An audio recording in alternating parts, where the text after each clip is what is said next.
যাতে পাওয়া যায়, সেন্সিটিভ ইনফরমেশন তার থেকে নিয়ে নেওয়া যায়, এবং আলটিমেটলি হচ্ছে তার যদি কোনো অনলাইন ব্যাংক অ্যাকাউন্ট থাকে তার ইনফরমেশন পেয়ে যায় এবং তার থেকে টাকা সরিয়ে নেয়। টাকা তোমরাও পেয়ে থাকবে, আমরাও পাই, যে টেক্সটের মাধ্যমে SMS আসে, লেখা থাকে আপনি একটা বড় লটারি পেয়েছেন, you have just received a huge amount, you won a first prize in the lottery, বলে দেখা গেল $10,000 million or $1 lakh million, এরকম একটা অদ্ভুত একটা হাই অ্যামাউন্টের একটা টাকার অঙ্ক ওখানে দেওয়া থাকে, যেটা একটা পেয়ে থাকবে হয়তো, বা বাড়ির আরো কেউ পেয়ে থাকবে।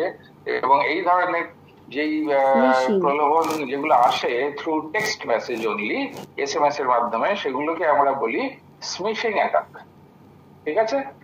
আচ্ছা, এরপরে আরেকটা টার্ম বলবো, সেটা হচ্ছে ফার্মিং। তাহলে ফার্মিং কাকে বলে?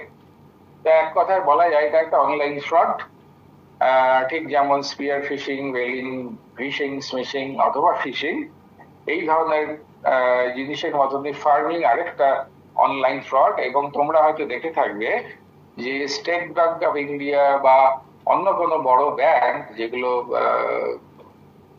যেখানে সবাই টাকা রাখে এবং তাদের অনেক গ্রাহক সংখ্যা, এই ধরনের খুব বড় বড় ব্যাংকের তুমি যদি গুগলে গিয়ে তাদের ওয়েবসাইটটাকে টাইপ করো, যেমন অনেকেই ভুলে যায় যে SBI তে আমি একটু কিছু ব্যাংকিং করতে চাই বা ইনফরমেশন দিতে চাই, ওটার সাইটটা তো যাই না, আমি গুগলে গিয়ে সার্চ করি।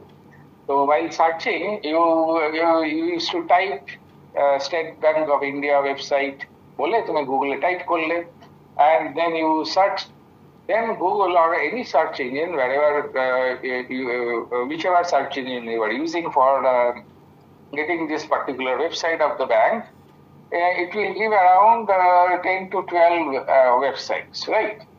কিন্তু ইউজুয়ালি কি থাকে, ব্যাংকের একটাই পার্টিকুলার ওয়েবসাইট থাকে যেটা অথেন্টিক, মনে করে SBI.com বা SBI.in বা SBI.org। কিন্তু দেখা গেল SBI এর নামে 15 থেকে 20 খানা ওয়েবসাইট দেখাচ্ছে।